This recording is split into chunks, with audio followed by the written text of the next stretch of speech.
Hello friends, मी शीतल पाटील. मी पुन्हा एकदा तुमच्यासाठी खूपच सुंदर असा व्हिडिओ घेऊन आलेली आहे.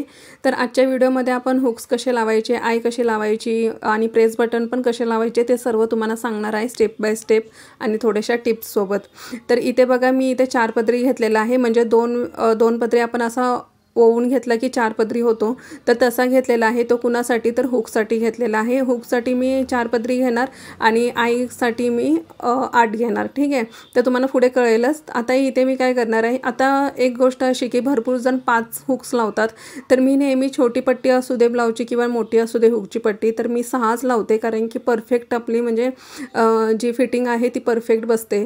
आणि इथे बघू शकता तुम्ही, मी अंदाजे म्हणजे असं घेतलेलं आहे. तुम्ही जर मापून घ्यायचं म्हटलं तर एक असं म्हणजे 1.25 इंचाच्या अंतरावर असं घ्या आणि असं दोन्ही बाजूला पण मार्किंग करून घेते, जेणेकरून आपलं परफेक्ट असं म्हणजे एकावर एक येईल, नाही तर वर खाली होतं. ते काळजी घ्यायची. आणि जितकं आपलं कटिंग आणि स्टिचिंग महत्त्वाचं असतं परफेक्ट, तितकंच आपल्याला हात शिलाई पण परफेक्ट महत्त्वाची असते. हे मात्र लक्षात ठेवायचं. आता इथे बघा, मी एक म्हणजे आता तुम्हाला 2 हुक्स इथे लावून दाखवते आणि एक झूम करून दाखवते, म्हणजे तुम्हाला कळेल. आता इथे भरपूर जणांचं असं मत असतं की ना किती वेळा आपण असं म्हणजे सुई ओवून घ्यायची असते. तर मी तर तुम्हाला सांगेल, तुम्ही 2 वेळा जरी ओवून घेतली तर पण ती टाईट अशी ओवून घेतली पाहिजे. तुम्ही 2 वेळा घ्या पण टाईट ओवून घ्या. आणि जरी तुम्ही 4 वेळा घेतलीत पण ती टाईट ओवून घेतली नाही तर ते हुक लावण्याचा काही अर्थच राहणार नाही. आणि कसं असतं की आपण म्हणजे मोजून असं ओवायचं नाही कधीच. आपण पहिल्यांदा जो हुक आहे ना आपला, तो म्हणजे लूज नाही झाला पाहिजे ह्याची काळजी घ्यायची. जर लूज वाटत असेल तर अजून 1 टाका मारायचा, अजून 2 टाके मारायचे. त्याला काय थोडासा टाईम जातो, पण आपलं हुक्स जे आहेत ते आपले परफेक्ट बसले जातात. आता लूज हुक्स अजिबात आपल्याला म्हणजे बरोबर नाहीत. आणि आईसुद्धा आपण लूज अजिबात लावायची नाही, तुम्हाला पुढे सांगतेच मी ते. आणि प्रत्येक ह्याच्यामधून 2 ते 3 4 वेळा असं ओवून घ्यायचं. आपल्याला हुक थोडं पण हललेलं दिसलं की आपण अजून एकदा असं म्हणजे ओवून, एकदा दोनदा ओवून आपण ते फिट्ट करून घ्यायचं आहे. ठीक आहे. आणि जे आपण आहे ना, जेव्हा आपण हुकपट्टी आपण दुमडत असतो आणि त्यावेळेला आपण दाब स्टिच मारतो एका पॉईंटची, तर मग त्यावेळेला तुम्हाला इथे दिसते की आपली एक दाब शिलाई आपण मारलेली आहे हुकपट्टीला. बरोबर त्याच्या मधोमध मी हुक्स ठेवत आहे. आणि जास्त बाहेरच्या साईडला पण येऊन देत नाही आणि जास्त आतल्या साईडला पण नाही. इथे तुम्हाला दिसू शकते. आता इथे झूम करून दाखवते तुम्हाला कसं ववते ते, म्हणजे कसं स्टिच करते मी इथे. तर इथे आपण 2 वेळा घेतलं, इथे 2 वेळा घेतलं, वरच्या बाजूला 2 वेळा घेतलं की आपल्याला कळतं की हुक आपला म्हणजे लूज होतो आहे का, फिट्ट झाला आहे का, टाईट झाला आहे का किंवा लूज झाला आहे का, हे सगळं म्हणजे आपल्याला कळत असतं. जेव्हा आपण थोडंसं नॉर्मल असे 2-2 म्हणजे 2-2 वेळा आपण असं स्टिच करून घेतलं वळून, तर आपल्याला कळतं. जर लूज वाटत असेल तर पुन्हा एकदा 1-1 टाका मारून घ्या, जेणेकरून ते टाईट होईल. आणि आपण ओवून घेतानाच थोडंसं काळजी घ्यायची. जोरदार असा धागा आहे ना, तो म्हणजे थोडासा टाईट असा खेचून घ्यायचा, लूज सोडायचा नाही. लूज सोडला तर मग ते हुक पण आपले लूजच बसणार आहे. त्यामुळे थोडीशी काळजी घ्यायची आपण. आणि काही लोक 2 पदरीमध्ये म्हणजे एकदा सुईमध्ये धागा घालतात आणि पुन्हा मग असं घेऊन असं गाठ बांधून नंतरच असं म्हणजे हुक्स वगैरे लावतात. तर त्याने काय होतं, हुक्स लूज पडतात. तर तुम्ही 4 पदरी घ्या, जेणेकरून आपलं म्हणजे हुक्स एकदम टाईट बसतील, उसवले जात नाहीत. आणि कसं आहे, कस्टमर आपण म्हणजे एकदा घालून बघतात आणि नंतर मग त्यात हुक्स ढिल्ले आहेत म्हणून आपल्याला परत ते त्यांना स्टिच करून द्यावे लागतात. तर त्यामुळे आपण देतानाच व्यवस्थित द्यायचं, व्यवस्थित चेक करून घ्यायचं. हुक्स आपले लूज तर झालेले नाहीत ना वगैरे व्यवस्थित चेक करायचं. आणि स्टिच करतानाच आपण थोडंसं टाईट असं स्टिच करायचं, बाकी काहीच नाही. ह्याच्यामध्ये हुक्समध्ये तर काही वेगळं असं सांगण्यासारखं तर नाहीच आहे. फक्त एवढंच की स्टिच करताना थोडंसं काळजीपूर्वक करायचं. धागा फक्त लूज सोडू नका. पुन्हा सांगते मी तुम्हाला, कारण की ती अतिशय महत्त्वाची गोष्ट आहे.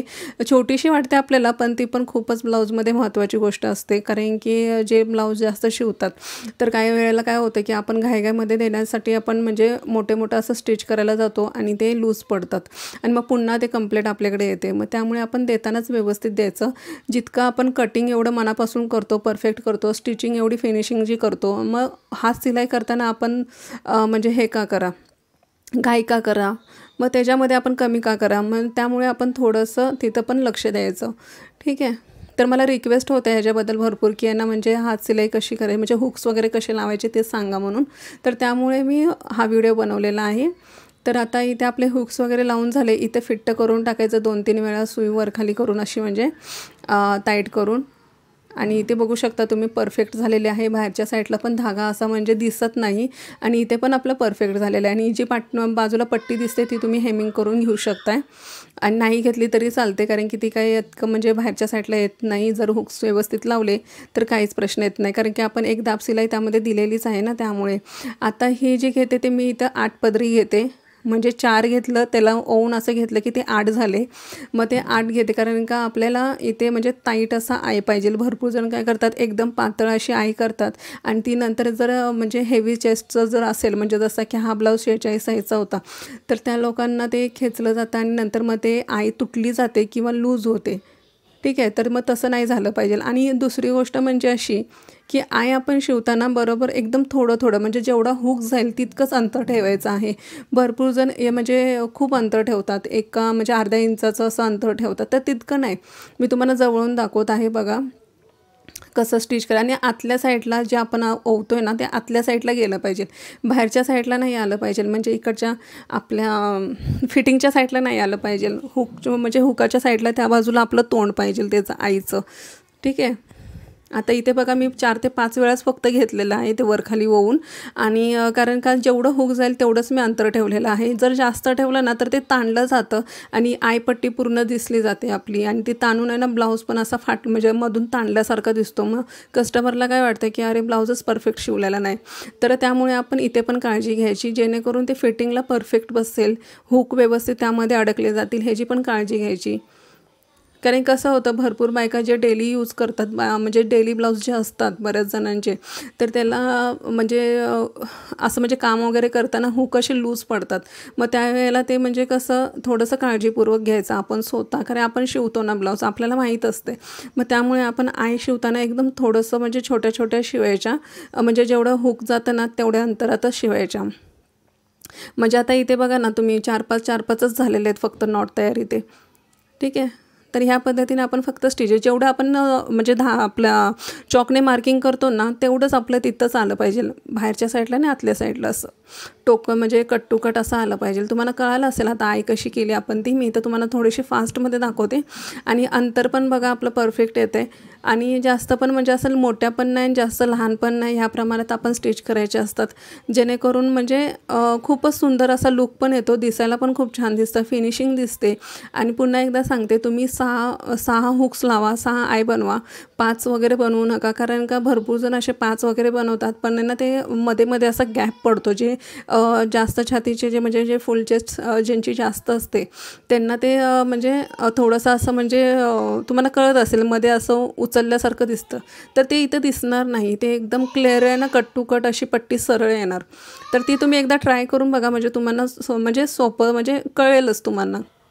आता इथे बघा आपले पूर्ण म्हणजे आई पट्टी तर तयार झालीच आपली आता इथे। आता आणि आईची पट्टी तयार करताना ना थोडंसं जास्त ठेवत जा, म्हणजे साधारण 1.25 इंच 1 इंचाचं अशी पट्टी अंतर पाहिजेलच, म्हणजे आतल्या साईडला। म्हणजे टोटल तुम्ही जर 3 इंचाचं घेतलं ना तर दुमडून वगैरे सगळं स्टिचिंग मार्जिन वगैरे पकडून तुमचं परफेक्ट एवढी जाडसर अशी पट्टी येईल।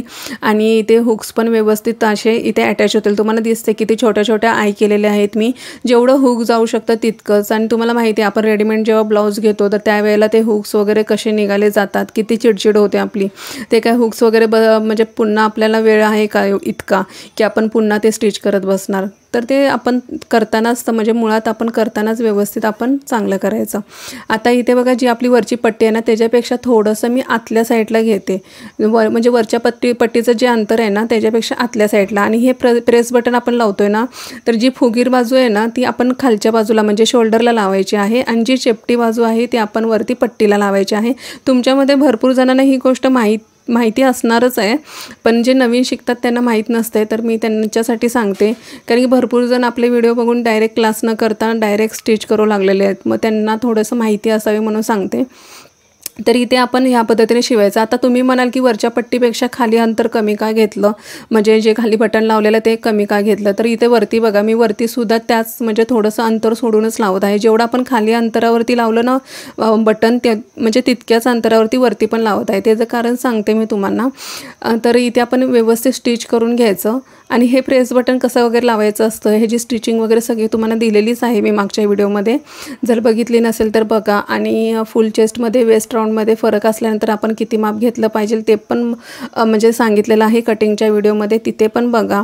आणि मला प्रश्न असा पण आलेला आहे की ना आपण म्हणजे मी तुम्हाला फोर्टेक्समध्ये तर सांगितलं, पण कटोरीमध्ये कसं करायचं तर मी ते तुम्हाला सांगेलच कटोरीमध्ये कसं करायचं ते. आता इथे बघा असं उचलायला म्हणजे आपल्याला आहे ना काढायला इझी जाते. इथं थोडीशी जागा ठेवली ना मी, ते आपल्याला हातात पकडायला तो कपडा इझी जातो. जेव्हा आपण ब्लाऊज यूज करतो तर त्यावेळेला ते आपण म्हणजे ती पट्टी काढायला आपल्याला इझी जातं. तुम्ही बघितलं असेल जर तुमच्या ब्लाऊजला जर म्हणजे असं प्रेस बटन वगैरे लावलं असेल तुमच्या टेलरने किंवा तुम्ही स्वतः, तर आपण म्हणजे कसं एकदम कोपऱ्यात लावतो. तर ते कोपऱ्यात लावल्यामुळे काय होतं, वरचं जे बटन आहे पट्टीचं ते चेपटं बटन असतं आणि ते नकामध्ये वगैरे घुसलं जातं. आणि त्यावेळेला काय होतं की ते आपल्याला काढायला पण चिडचिड होते. मग ब्लाऊज असं खेचून असं म्हणजे नाही का पट्टी आणि ब्लाऊजचं वरचं शोल्डर खेचून आपल्याला ते बटन काढायला लागतं. भरपूर वेळा ह्या गोष्टी झालेल्या आहेत, त्यामुळे सांगते मी तुम्हाला अनुभवातून. असं नाही की हे छोट्या छोट्या गोष्टी आहेत, त्या पण आपण व्यवस्थित काळजीपूर्वक बघितल्या पाहिजे. तर इथे काय होतं की ना आणि आपण आत्ता शिवलं ना ते तसं शिवल्याने काय होतं, आपण ती म्हणजे जी पट्टी आहे ना थोडंसं आपण जो भाग ठेवलेला आहे तो आपण उचलला म्हणजे असं खेचला की इझिली पटकन ते बटन निघलं जातं. कारण की हे जे प्रेस बटन आहे थोडंसं टाईटसर बसतं. आता इथे बघा थोडंसं अंतरावरती आपण लावलं ना, जी आपण थोडासा बाजू जास्त नाही ठेवलेली, थोडंसं 1 पॉईंट किंवा अर्ध्याला अर्धा इंच असं समजा, आणि तेवढं अंतर आपल्याला फक्त ठेवायचं आहे. जेवढं आपण म्हणजे आपल्या नकाच्या त्या बाजूने आपण खेचू शकतो तेवढंच अंतर आपल्याला ठेवून ते म्हणजे स्टिच करायचं आहे, जेणेकरून आपल्याला इझी जाईल ते. ठीक आहे. आता इथे पण मी आहे ना जास्तचा म्हणजे असा धागा घेतलेला आहे, 4 पदरीचाच धागा घेतलेला आहे. तुम्ही 8चा पण घेऊ शकताय, ते पण फिट्ट बसतं ते बटन. तर इथे पण थोडंसं फिट्ट बसवायला लागतं, कारण की ते सारखं यूज करण्यात येतं आणि ते बटन तुटू नये त्याची पण काळजी घ्यायची. त्यासाठी आपण व्यवस्थित इथे स्टिच करायचं. आता इथे बघा ह्या पद्धतीने आपण जेव्हा इथे लावतो ना बटन, तर त्यावेळेला आपण असं म्हणजे आता इथे बघा खेचताना इझिली खेचलं जातं. तेच जर आपण कोपऱ्यात लावलं असतं तर ते खेचता येत नाही आपल्याला, म्हणजे त्या बटनामध्ये व्यवस्थित असं खेचायला लागतं. तर इथे बघा इझिली होते. आणि काळजी घ्यायची, खाली जेवढं आपण अंतरावरती बटन लावलेलं आहे शोल्डरला तितक्याच अंतरावरती वरती पट्टीला पण हवं. दोन्ही पण अंतर सेम घ्यायचे, नाहीतर मग काय होणार की तुमच्या शोल्डरला वरच्या साईडला चून किंवा फुगा पडू शकतो शोल्डरच्या साईडला, जेव्हा तुम्ही प्रेस बटन लावणार ना तेव्हाचं सांगते मी तुम्हाला. ठीक आहे. तर तेवढी आपली काळजी घ्या. तर तुम्हाला कसा वाटला व्हिडिओ, आणि थोड्याफार टिप्स देण्याचा प्रयत्न केलेला आहे. तुम्हाला छोट्या वाटल्या असतील पण खूपच अतिशय महत्त्वाच्या आहेत जे डेली यूज ब्लाऊज वगैरे करतात त्यांच्यासाठी. तर बघा मग कसं वाटलं आणि नक्की ट्राय करा आणि मला कमेंटमध्ये नक्की सांगा कसा वाटला व्हिडिओ तुम्हाला. चला तर भेटूया आपण पुढच्या व्हिडिओमध्ये.